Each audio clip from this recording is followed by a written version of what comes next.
जय श्री ओम नमः सिद्धेभ्यः। जय श्री ओम नमः सिद्धेभ्यः।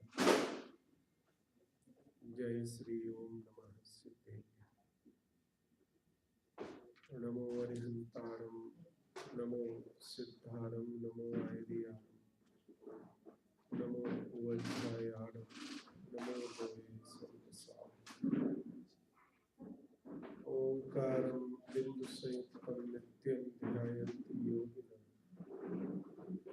कामदं मोक्षदं चैव ओंकाराय नमो नमः। अविरल शब्द घनौ प्रख्यात सकल भूतल कलंका।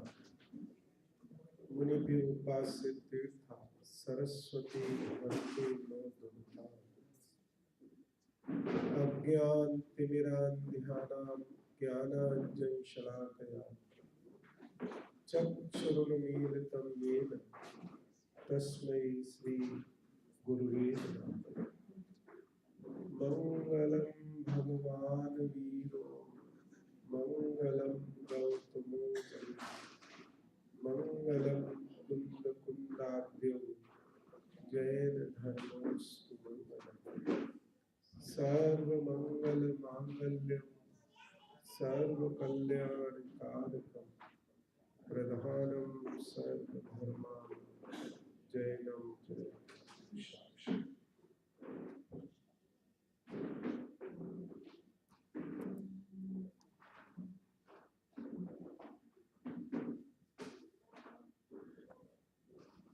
आज अपने 10 लक्षण पर्व आज से अपने प्रारंभ हुए हैं।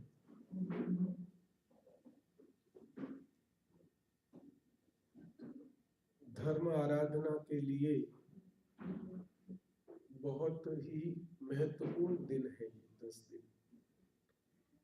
थोड़ी सी इस 10 दिन के बारे में हम समझेंगे, फिर उसके बाद आज का जो अपना उत्तम क्षमा का जो विषय है उसके बारे में थोड़ा सा विचार करेंगे।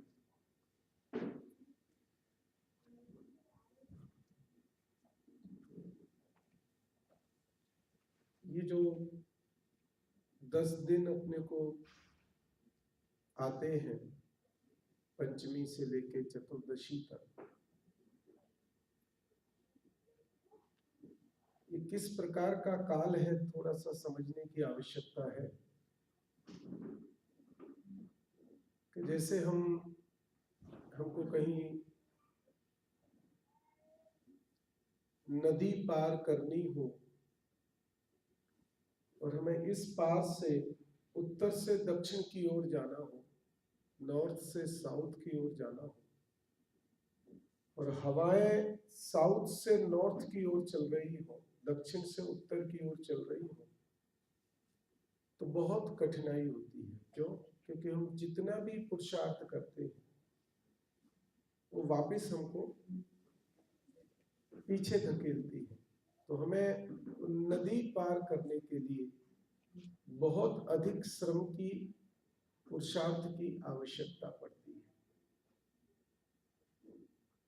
और अगर ऐसा हो कि हवाएं भी उत्तर से दक्षिण की ओर चल रही हो और हमें जाना भी उत्तर से दक्षिण की ओर हो, तो हम श्रम नहीं भी करें या अल्प श्रम भी करें, थोड़ा परिश्रम भी करें, तो भी हम अपने किनारे पर, अपने गंतव्य स्थान पर हम पहुंच जाते हैं। ये प्रकृति में एक ऐसे ही ये 10 दिन है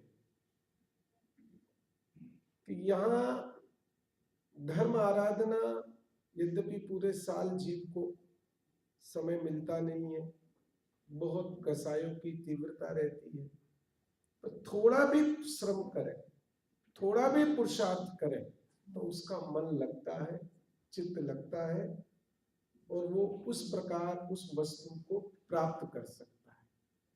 माने एक ऐसा काल है, बहुत सुयोग काल बोलते हैं। अल्प परिश्रम से, बहुत कम मेहनत से हम बहुत अधिक लाभ को प्राप्त कर सकते हैं। ये एक 10 दिनों की विशेषता होती है। इसलिए सदैव बोलते हैं कि पूरे साल तो हम धर्म आराधना कर नहीं पाते, हमारे पास बहुत सारे अपने बंधन हैं और वो बंधन हमने ही अपने मोह से बांधे हुए हैं। बंधन है नहीं, पर हमारे मोह से हम जकड़े हुए जो हमारे बंधन है, तो उसमें तो हम कोई धर्म आराधना, आत्मा को समझने का प्रयास, पुरुषार्थ, जिनेंद्र भगवान क्या है, उनकी वाणी क्या है, ये हम वैसे भी नहीं कर पाते हैं। पर अगर ये 10 दिनों में थोड़ी निवृत्ति लेकर के, थोड़ा व्यापार आदि कार्यों को, ये अपनी जो जॉब वाले हैं, थोड़े समय को संकुचित करके, कम करके इन 10 दिनों में हम धर्म की आराधना करें, तो हम वास्तव में बहुत अधिक लाभ को प्राप्त कर सकते हैं। एक बहुत सामान्य सी चर्चा मैंने आपसे 10 लक्षण प्रारंभ होने के संदर्भ में मैंने आपसे की। आज अपना दिन है उत्तम क्षमा का। 10 धर्मों के नाम तो सबको पता ही होंगे, मैं पुनः आपको दोहराता हूं। उत्तम क्षमा, उत्तम मार्दव, उत्तम आर्जव, उत्तम शौच, उत्तम सत्य, उत्तम संयम, उत्तम तप, उत्तम त्याग, उत्तम आकिंचन्य और उत्तम ब्रह्मचर्य। इसमें क्रम है सब में। 4 कसाएं अपनी जिनवाणी में बताई हैं जो हम अनुभूत भी करते हैं। क्रोध, मान, माया और लोभ, ये 4 कसाएं हैं। तो पहले जो 4 धर्म हैं, ये इन 4 कसाई के अभाव रूप है। क्रोध के अभाव रूप क्षमा धर्म है, मान के अभाव रूप माया मार्दव धर्म है, माया के अभाव रूप आर्जव धर्म है और लोभ के अभाव रूप शौच धर्म, शुद्धता, पवित्रता। क्रम है इनमें। देखो ये 4 जो कसाय हैं, इनमें 2 कसाय राग रूप है और 2 कसाय द्वेष रूप है। पहली जो 2 कसाय हैं, कौन कौन सी? क्रोध और मान, ये द्वेष रूप कसाय है, और माया और लोभ, ये राग रूप कसाय। अब जैसे जैसे प्रसंग आएगा, ये राग द्वेष की चर्चा है, कसायों की चर्चा है, अपने 10 दिन है और अपने पास उस विषय को, तत्व ज्ञान को समझने के लिए मौका है, तो अपन इसको समझें। आज का जो विषय है, क्योंकि आधा घंटे में पहला प्रवचन, आधा घंटे ही है, उस पहले उत्तम क्षमा को हमें आधा घंटे के अंदर समझना है। जो 10 लक्षण धर्म की पूजा है पंडित ध्यानत राय जी की, जिसको हम सुबह करते हैं और 10 लक्षण पर्व में हम प्रतिदिन करते हैं, उसकी पहले थोड़ी पंक्तियां अपन दोहरा लेते हैं। उसी के भाव से हम इस उत्तम क्षमा धर्म को समझेंगे। पीड़े दुष्ट अनेक, बांध मार बहुविधि करे, धरिए क्षमा विवेक, कोप न कीजे प्रीतमा, उत्तम क्षमा गहो रे भाई, यह भव जस पर भव सुखदाई, गाली सुने मन खेद न आनो, गुण को गुण कहे अयानो, कही है अयानो वस्तु छीने, बांध मार बहु विधि करे, घर ते निकारे तन विदारे, वैर जो नाता बांधरे, ते कर्म पूरब किए खोटे, सहे क्यों नहीं जियरा, अति क्रोध अग्नि बुझाए प्राणी, साम्य जल ले सियरा। हम 10 लक्षण पर्व में 10 दिन हम जो 10 धर्मों की आराधना करते हैं, उन आराधना के समय में हम 10 धर्मों का व्याख्यान करते हैं, पाठ पढ़ते हैं। पहले इसकी अंतिम पंक्तियों को हम इस पूजा की अंतिम पंक्तियों पे पहले ध्यान देंगे तो हमें पूरा क्रम समझ में आएगा। क्या कह रहे हैं अंतिम पंक्तियों में? ते कर्म पूरब किए खोटे, सहे क्यों नहीं जिया। इसका अर्थ नहीं समझ में आया होगा, मैं समझाता हूं, वैसे सरल है। मेरे साथ हम 24 घंटे परेशान रहते हैं, मेरे साथ ही ऐसा क्यों होता है?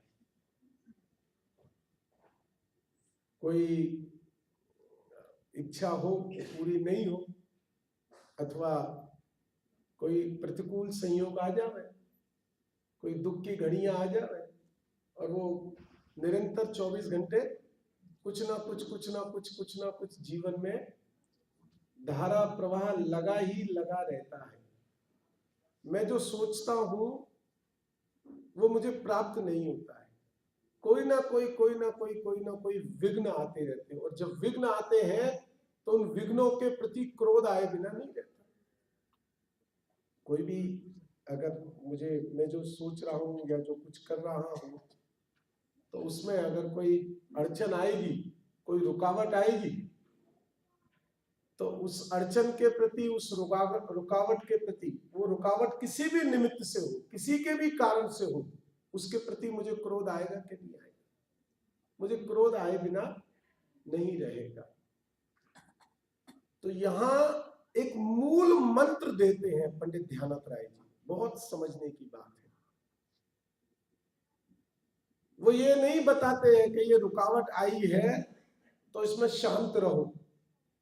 वो बहुत दूसरी बात कहते हैं कि ये रुकावट आई है, ये जो विघ्न आया है, ये जो बाहर तुम्हारे, जो तुम सोच रहे हो, जो तुम करना चाहते हो, उसके लिए जो प्रतिकूल संयोग समझते हैं ना? मैं थोड़ी मेरी हिंदी भाषियों को तो अच्छी समझ में आ जाएगी, पर जो थोड़ी मेरे को अभ्यास ऐसा ही है ना, 12 महीने प्रवचन करता हूँ, तो प्रवचन सार जी, समय सार जी, तो उनके उसी प्रकार के शब्द मेरे मुख में रहते हैं, इसलिए क्षमा करना, मैं इससे ज्यादा सरल हिंदी नहीं कर पाऊंगा, पर कोशिश करूंगा कि पूरी आपको समझ में आए। कि मैं जो मेरे कार्यों में जो विघ्न आते हैं, या मैं जो सोचता हूं वो जो नहीं होता है, उसका कारण क्या है वो ढूंढना है पहले, क्योंकि उसके कारण से मुझे क्रोध आता है।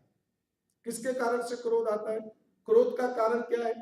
कि मैंने जो सोचा है, मैं जो करना चाहता हूं, उसको रोकने में जो कारण है, उन कारणों के प्रति मुझे क्रोध आए बिना नहीं रहेगा। तो वो कहते हैं कि मेरे जीवन में जो कुछ होता है वो सब मेरा ही किया हुआ है। ये बात बहुत महत्वपूर्ण समझने की है। दुनिया में एक पदार्थ भी ऐसा नहीं है जो मुझे दुखी कर सके। एक पदार्थ भी ऐसा नहीं है जो मुझे परेशान कर सके, मुझे संसार में रुला सके। एक पदार्थ भी ऐसा नहीं, क्योंकि कोई दो द्रव्यों की जो जिनेंद्र भगवान की जो वस्तु व्यवस्था जो भगवान ने बताई है, उसमें मर्यादा है। देखो क्या मर्यादा है, एक सिद्धांत भी साथ में समझते हुए चल रहा है हिमांशु भाई, कि प्रत्येक द्रव्य, जो भी द्रव्य है, द्रव्य कितने हैं? 6। जीव, उद्गल, धर्म, अधर्म, आकाश और काल। अजीव द्रव्य में नहीं आएगा। जीव, वो 7 तत्व में जब हम चर्चा करते हैं ना, तो जीव, अजीव, आश्रम, बंध, संवर, निर्जरा और मोक्ष, तो 6 द्रव्य है ना, जीव, पुद्गल, धर्म, अधर्म, आकाश और काल। ये 6 के 6 अनादिकाल से है। कब से है? अनादिकाल से। कब तक रहेंगे? अनंत काल तक रहेंगे। अनादिकाल से है और अनंत काल तक रहेंगे। 6 से 5 हो सकते हैं? नहीं हो सकते। 6 से 7 हो सकते हैं? नहीं। कितने द्रव्य हैं जगत में? 6। अगर हम, ये तो हुआ जाति अपेक्षा, कैटेगरी अपेक्षा। संख्या अपेक्षा कितने हैं? जीव अनंतानंत। जीव कितने? अनंतानंत। पुद्गल द्रव्य कितने? जीव से भी अनंत गुने ज्यादा। जीव जितने हैं उससे पुद्गल कितने? अनंत गुने ज्यादा। धर्म द्रव्य कितना? 1। अधर्म द्रव्य कितना? 1। आकाश द्रव्य कितना? 1। और काल द्रव्य कितने? असंख्यात। लोकाकाश प्रमाण। अभी ये जो आगे आगे विषय चलेगा ना, तब इनकी एक एक करके व्याख्या समझेंगे। मेरा प्रश्न ये है कि ये 6 द्रव्य अनादिकाल से है और अनंत काल तक रहेंगे, ठीक है ना? तो कोई भी द्रव्य दूसरे द्रव्य रूप होता है क्या? नहीं होता है। जो द्रव्य जिस द्रव्य रूप है उसी द्रव्य रूप रहता है कि अपने द्रव्य में दूसरे द्रव्य को प्रवेश देता है अथवा अपने को छोड़ करके दूसरे द्रव्य में जाता है। ऐसा कभी होता है क्या? अगर ऐसा हो तो 6 द्रव्य नहीं रहेंगे। देखो, अब एक बहुत महत्वपूर्ण बात समझो, थोड़ा अपने ऊपर लगाना। अभी जो मैं हूं ना मनुष्य पर्याय में, ये जो मैं हूं ना, इसमें 3 चीजें हैं अपने पास। 3 चीजें अपने साथ हैं। एक, नो कर्म रूप शरीर। इस शरीर को क्या बोलते हैं? सैद्धांतिक भाषा में, जिनवाणी की भाषा में, भगवान की भाषा में क्या कहते हैं इसको? नो कर्म। एक इसके साथ एक और चीज है, वो क्या है? द्रव्य कर्म। ये शरीर क्या हो गया? नो कर्म। इस शरीर के साथ में दूसरा और कौन सा है? द्रव्य कर्म। द्रव्य कर्म कितने प्रकार के होते हैं? वो 8 प्रकार के होते हैं। ज्ञानावर्णी, दर्शनावर्णी, मोहिनी, अंतराय, आयु, नाम, वेदनी और गोत्र। 8 प्रकार के होते हैं। और इन 2 के साथ कोई और भी है कि यही 2 है? कोई और है? आत्मा। किसके साथ है ये द्रव्य कर्म किसके साथ है? ये जो नो कर्म है ये किसके साथ है? आत्मा के साथ। अब ये जो आत्मा के साथ ये शरीर है, इस शरीर को हमने क्या बोला था अभी? नो कर्म। देखो, आप बिल्कुल गारंटी देता हूं 10 दिन में आप इतने तैयार हो जाओगे कि आप अगली बार यही प्रवचन कर सकते हो। पर यह है कि आपको बहुत ध्यान से, एकाग्रता से, अपने हित की बात है, इसमें किसी दूसरे की बात है ही नहीं। अपने बच्चों को संस्कार दे सकते हैं जिनके प्रति अपने को थोड़ा भी राग है, और जो दूसरे संसार के मार्ग में लगे हुए हैं उनको भी हम सत्य मार्ग समझा सकते हैं, सिखा सकते हैं, और इस सच्चे मार्ग को, यही सबसे बड़ा उपकार है। इससे बड़ा कोई दूसरा उपकार नहीं। अभी इस आत्मा के साथ ये शरीर जो जुड़ा हुआ है, इसके बीच में एक कड़ी है। देखो, 2 लकड़ियों को जोड़ना हो तो क्या चीज की आवश्यकता पड़ेगी? बोले आलोक जी। इंडिया में तो फेविकॉल बोलते हैं ना, गोंद, फेविकॉल, कुछ भी समझ लो। मैंने कोई ना कोई एक ऐसा पदार्थ चाहिए ना कि वो उसको जोड़ सके, क्योंकि ये लकड़ी रूप पुद्गल परमाणु अपने आप नहीं जुड़ सकते। उनको 2 अगर जोड़ना हो आपस में तो क्या करना पड़ेगा कि बीच में एक पदार्थ चाहिए, एक लिक्विड चाहिए जो दोनों को जोड़े मजबूती से। यहाँ तो दुनिया भर के आते हैं, आपका एक क्रेजी ग्लू, उसको लगाते लगाते उंगली फंस जाए। कि वो 2 चीजों को जोड़ने के लिए हमें कुछ ना कुछ चाहिए। ऐसे ही ये जो शरीर है और ये जो आत्मा है, इन दो को जोड़ने के लिए कुछ चाहिए कि नहीं चाहिए? क्योंकि शरीर तो बिल्कुल भिन्न पदार्थ है। कैसा है? बिल्कुल भिन्न पदार्थ है। इस शरीर और आत्मा को जोड़ने के लिए कौन सी वस्तु चाहिए? उसका नाम है द्रव्य कर्म। देखो, तीन चीजें हो गई ना अपनी। कौन कौन सी हो गई? एक नो कर्म, एक द्रव्य कर्म और एक आत्मा। अभी भाव कर्म को छोड़ दो। भाव कर्म की जब अपन चर्चा करेंगे तब उसकी चर्चा अपन करेंगे।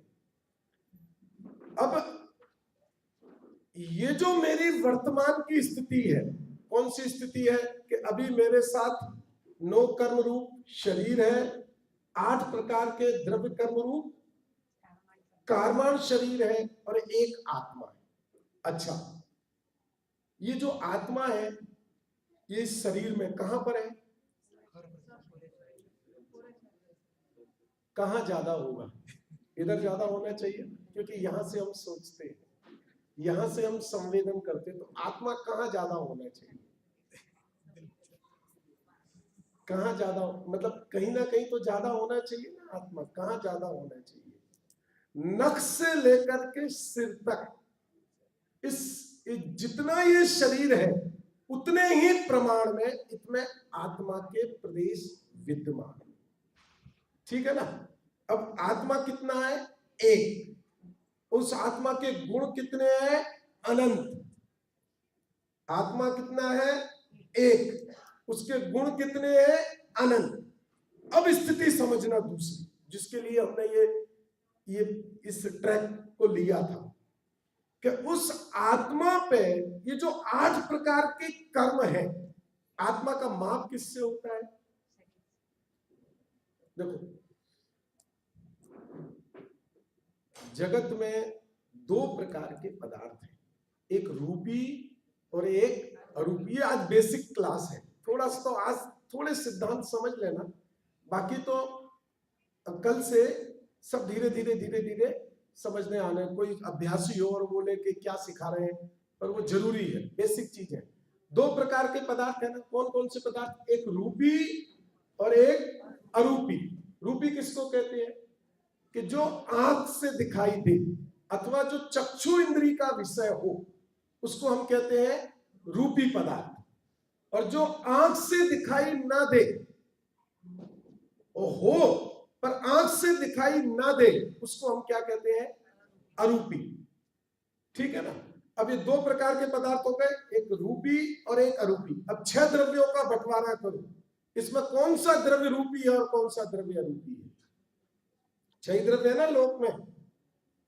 कितने द्रव्य है? 6 अभी नक्की किया था ना। 6 से 7 बनी। जीव अनंत अनंत, उद्गल उससे अनंत गुने ज्यादा, धर्मास्तिकाय एक, अधर्मास्तिकाय एक, आकाश एक और काल असंख्यात।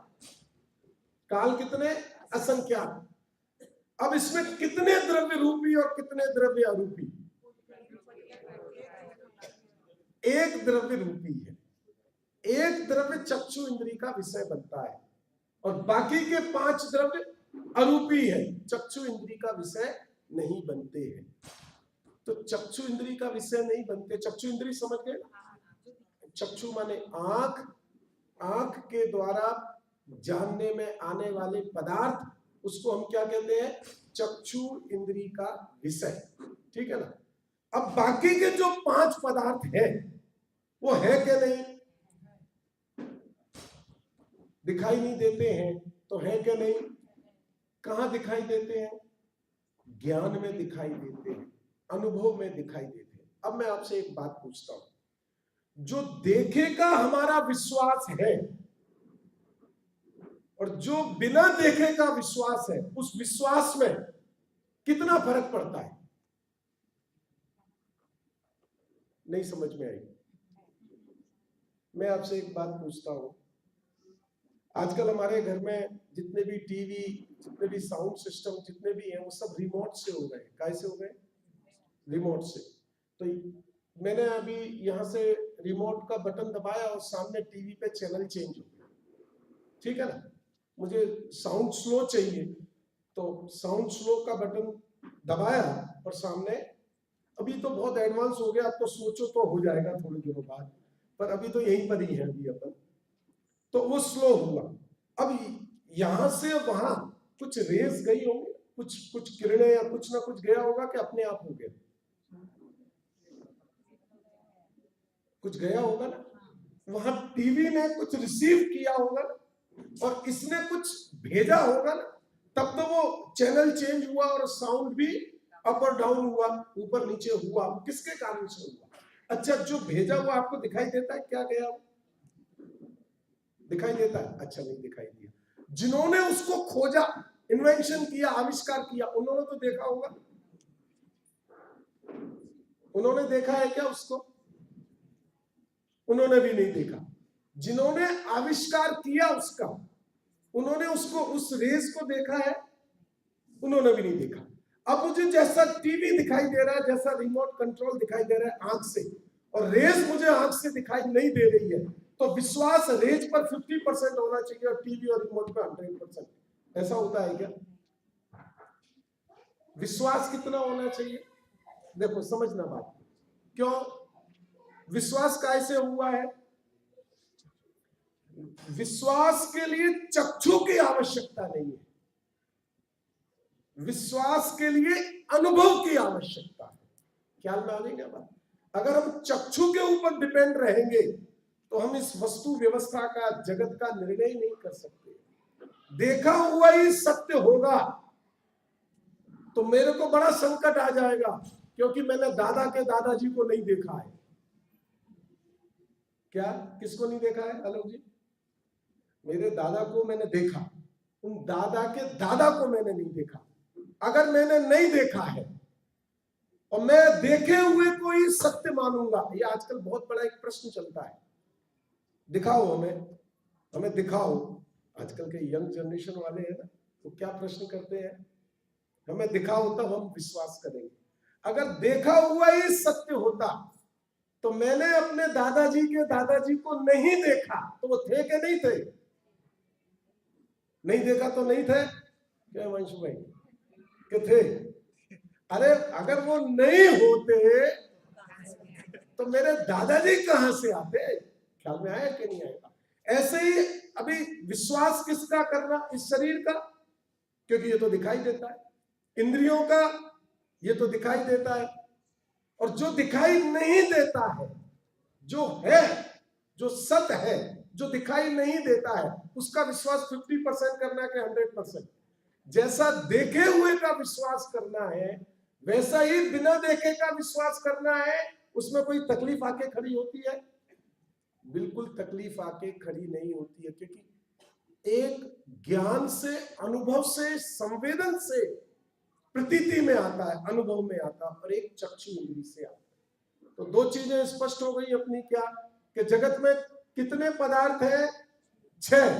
रूपी पदार्थ कितना है? 1। कौन सा? पुद्गल।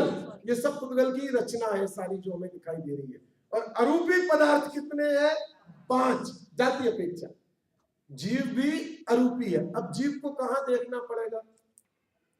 काय से देखना पड़ेगा? जीव को समझना पड़ेगा। दूध काय से नापते हैं हम लोग? दूध काय से नापते हैं इंडिया में? यहाँ तो आपका केन तैयार आता है 1 गैलन का, बराबर है ना? तो यहाँ नापने का चक्कर नहीं है। हमारे यहाँ तो फ्लैट में दूध वाला आता है, अपनी वो लेके आता है और अपना वो लीटर लेके आता है, और वो नाप करके हमारी तपेली में वो दे के जाता है। दूध नपता है लीटर से, और कपड़ा काय से नपता है? मीटर से। दोनों ही माप है ना? तो कल से बोलो कि दूध को भी मीटर से दो, तो माप दोनों है, पर दोनों मापों के पदार्थ अलग अलग है। मीटर भी माप की ही इकाई है और लीटर भी माप की इकाई है, पर दूध सदैव लीटर से मापा जाएगा और कपड़ा सदैव मीटर से मापा जाएगा। क्या में? तो आत्मा कहां से देखा जाएगा? आत्मा कैसे देखा जाएगा? आत्मा सदैव ज्ञान से देखा जाएगा, चक्षु इंद्री से देखा। यद्यपि चक्षु इंद्री भी देखने का काम करती है, पर वो आत्मा चक्षु इंद्री का विषय नहीं है। विषय नहीं है का अर्थ समझ में आया कि चक्षु इंद्री से आत्मा नहीं पकड़ में आएगा। इससे क्या क्या मर्म निकल के आया अभी कि अब हमें 10 दिन किसको देखना है? किसको देखने के लिए 10 दिन आपने दिए हैं ये बताओ? शरीर को देखने के लिए, शरीर को दिखाने के लिए। तो हमारे पास सारे बाह्य संयोग हैं। जिन मंदिर जी में आए हैं, जिनवाणी की शरण में आए हैं, तो शरीर के लिए नहीं आए। वो किसके लिए आए हैं? वो आत्मा के लिए आए हैं। अब उस आत्मा को हमें कहां से देखना पड़ेगा? किससे देखना पड़ेगा? ज्ञान से देखना पड़ेगा।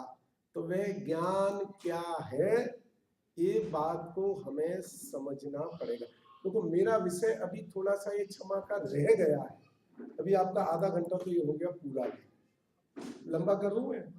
हाँ कोई बात। तो ये विषय को पूरा तो कर। कोई कठिनाई आए तो आप मेरे से प्रश्न उत्तर में भी पूछ लेना। मैं अगले 10 दिन यही हूँ, कहीं नहीं जा रहा हूँ। तो जिसकी जो शंका हो, जो, क्योंकि अगर बिना समझे हमने हाँ बोलते गए तो जो बात नहीं समझ में आई है तो आगे का विषय हमारे ज्ञान में नहीं बैठे। कहां से हम चले थे? क्या बात हमने 10 लक्षण की पूजा में? ते कर्म पूरब किए खोटे। किसने किए? किसने किए? मैंने। कब किए? देखो पंक्ति में सब लिखा है। कब किए? पूरब। पूरब मतलब ईस्ट। अमेरिका के पूर्व में तो न्यूयॉर्क वाले बैठे हुए हैं। ईस्ट है ना, ये ईस्टर्न पार्ट है ना। पूरब का मतलब क्या हुआ? पहले। पूर्व की पर्यायों में, पूर्व की अवस्थाओं में किसने किए? ते कर्म पूरब किए खोटे। खोटे का अर्थ समझते हो ना? गलत काम करके, इंद्रियों के विषयों में रह करके, कभी आत्मा को नहीं जान करके, हिंसा, झूठ, चोरी, कुशील, परिग्रह आदि विषय कसायों में रत रह करके किसने बांधे वो कर्म? मैंने। किसका दोष था? मेरा। अब भरना किसको पड़ेगा? तो मैं गुस्सा क्यों होता हूं? मुझे क्रोध क्यों आना चाहिए? मुझे ये बताओ। ते कर्म पूरब किए खोटे, सहे क्यों नहीं जियरा। जियरा समझते हैं ना? जो पूर्व में मैंने खोटे कर्म किए थे, अच्छा है अभी निकल जाए। मुझे क्रोध नहीं करना है, क्योंकि वो मेरा ही किया हुआ है, किसी दूसरे का किया हुआ नहीं है। किसी दूसरे के परिणाम को मैं भोग नहीं सकता, किसी दूसरे के अपराध को मैं नहीं कर सकता। देखो जैन दर्शन में और अन्य दर्शनों में एक विशेषता है। वस्तु व्यवस्था जैन दर्शन में ये कहती है खुद करो और खुद भोगो, और दूसरे दर्शन में ये व्यवस्था है कि पति तो काम वाला है और पत्नी उसके लिए व्रत कर सकती है, और पत्नी के व्रत का फल पति को लग जाता है। मालूम है आपको? अरे हमारे देश में तो बहुत सारी ऐसी व्यवस्थाएं मैंने, क्योंकि अभी पति तो जॉब वाला है, तो क्या होगा, उसको तो टाइम है नहीं व्रत तप करने के लिए, मंदिर फंदिर जाने के लिए। तो पत्नी अपने लिए व्रत नहीं करती है, किसके लिए करती है? कभी सुना है कि नहीं सुना है? सुना है भाई, सबको अनुभूत है। तो वो उससे क्या होगा कि उसने जो व्रत किया, तो व्रत के समय वो ये सोचती है कि इसका फल मुझे नहीं लगे, किसको लगे? इसका फल मेरे पति को लगे। तो ऐसी कोई व्यवस्था है क्या अपने यहाँ? वस्तु व्यवस्था में ऐसी कोई व्यवस्था है कि करूं मैं और भोगे कोई और, या पाप करूं और पुण्य का फल आ जावे? बोले हम तो मंदिर इसी भरोसे आते हैं। किस भरोसे आते हैं? कि करे पाप, 24 घंटे पाप करें और फिर क्या करें? फिर मंदिर आके देखो, सब जगह सब तरह की व्यवस्था है। भारत में तो एक कुंभ होता है, 12 वर्ष में आप एक बार गंगा जी में डुबकी लगा लो तो क्या होगा, आपके सारे पाप धुल जाएंगे। जैनियों का भी एक कुंभ है, सम्मेद शिखर जी। एक बार बंदे जो कोई ताए नरक पशु गति नहीं होगी। अरे पंडित जी तो बहुत अच्छा बता दिया, अभी तो कई बार। और अब तो जब ऐसा ही है तो एक पूरे साल भर पाप करो और सम्मेद शिखर जी की वंदना कर लो तो सारे पाप धुल जाएंगे। ऐसी व्यवस्था है कोई? तो ये लिखा क्यों है? क्या लिखा? भाव सहित। माने अमेरिका से रिटर्न टिकट लेके गया और घर वाले इंतजार करते रह गए और वो सम्मेद शिखर से लौट के नहीं आवे, उसका नाम है उसके पाप धुलते हैं। जो टिकट वापस रिटर्न आ जावे ना, उसकी बात नहीं है ये। भाई सिंगल टिकट से तो जाओगे नहीं। माने वो कहने का अर्थ क्या है कि वस्तु में ऐसी कोई व्यवस्था ही नहीं है कि करूं मैं और मेरा माफ हो जाए। जो किया है वो भोगना ही पड़ेगा। जब मेरा ही किया मुझे भोगना पड़ेगा, तो मुझे ये बताओ पूरी जिंदगी में मैं किसके प्रति क्रोध करूं? क्रोध का एक क्षण कोई व्यक्ति अपने अंदर में पैदा करके बता दे। अपनी अपनी भूल लगती है तो कभी क्रोध नहीं आएगा। जब भूल दूसरे की लगती है तभी क्रोध आता है। अपनी भूल लगे और क्रोध आए, ऐसा 3 काल में हो सकता नहीं है। इसलिए यहां क्या लिखा? ते कर्म पूर्व किए खोटे, सहे क्यों नहीं जीयरा, अति क्रोध अग्नि बुझाए प्राणी, साम्य जल ले सिया। अभी नेक्स्ट सेशन 15 मिनट बाद है आपका, तब अपन दूसरी चर्चा करेंगे। पर ये 10 दिन हम यही तत्व अभ्यास की चर्चा करेंगे कि जिससे कि हम एक मूल जिनेंद्र भगवान के मूल मर्म को, मूल तत्व को हम प्राप्त कर सकें।